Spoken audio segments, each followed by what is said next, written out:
तहरीक इंसाफ के नाज़रीन मखसूस नशिस्तों के केस की भी आज समाअत थी। आज बैरिस्टर सलमान अकरम राजा ने अपने दलाइल शुरू किए। कमाल दलाइल थे। मैं फिर वही कहूँगा, कानून के तालिब इल्मों के लिए सुनने के काबिल थे, लिखने के काबिल थे, नोट करने के काबिल थे। जैसे ही उन्होंने अपने दलाइल का आगाज़ किया, बेंच के सरबराह जस्टिस अमीनुद्दीन साहब ने उन्हें टोकना शुरू कर दिया। इसमें सलमान अकरम राजा ने ज़रा ज़िद होकर कहा कि मुझे बात तो करने दें, मैं अपनी बात पूरी करूँगा। उन्होंने कहा कि इलेक्शन कमीशन ने हमारे सारे रास्ते बंद कर दिए थे, हमारे पास ऑप्शन को नहीं छोड़ा सिवाय इसके कि हम सुन्नी इत्तेहाद कौंसिल ज्वाइन करते। अगर इलेक्शन कमीशन ने हमारे 6 बंदों को भी तहरीक इंसाफ तस्लीम किया होता तो सारे मसाइल ही खत्म हो जाते, लेकिन हमारे 86 लोगों को आज़ाद तस्वुर किया गया। सलमान अकरम राजा ने अदालत को बताया कि बल्ले के निशान के मामले पर हम 8 फरवरी से पहले 2 बार सुप्रीम कोर्ट आए, लेकिन दरवाज़ा बंद कर दिया गया हमारे ऊपर कोर्ट का। एक मौके पे सलमान अकरम राजा ने ऐसी बात कर दी जिस पर यकीनन आईनी बेंच के जजेस को बड़ी मुश्किल में डाल दिया। उस बात ने उन्होंने कहा कि सुप्रीम कोर्ट के 10 जजों ने जिन ज़मीनी हक़ाइक़ को तस्लीम करके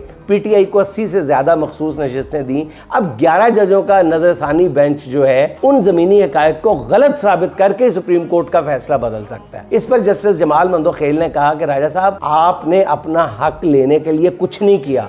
इस पर उन्होंने एक फारसी का शेर भी पढ़ा। सलमान अकरम राजा साहब की बात करूँ, उन्होंने पढ़ा। उस फारसी शेर का मफहूम ये था कि पहले तुमने मुझे बांध दिया, फिर मुझे दरिया में फेंक दिया और फिर कहा कि गीले ना होना। जज साहब ने इस पर फरमाया कि आप दलाइल दें, आप ये शेर वेर पढ़ के अदालत को मुशायरा ना बनाएं। ये बहुत ही हैरत अंगेज़ रिमार्क्स थे जज साहब के भी, ये आप शेर ना पढ़ें। हालांकि हम शुरू से देखते आए हैं कि हाई कोर्ट में भी, सुप्रीम कोर्ट में भी संजीदा से संजीदा केस में अदब की चाशनी होती है। दलाइल में थोड़ा बहुत मिजाज का सहारा भी लिया जाता है, जुगतें भी लग जाती हैं, शेर व शायरी भी होती है। बड़े खूबसूरत दलाइल दिए जाते हैं जब अदालत का मूड और टोन जो है वो इंसाफ देने की होती है। लेकिन जब अदालत का, जजेस का मूड और टोन जो है सिर्फ टोकने की हो और फैसला पहले वो बना चुके हों, तो फिर इसी तरह की बातों से रोका टोका जाता है कि जनाब आप अदालत को शेर पढ़कर मुशायरा ना बनाएं। कोई मजाक कर देगा तो कह दिया जाएगा कि जनाब आप अदालत को थिएटर ना बनाएं। असल बात ये है कि जो कही जानी चाहिए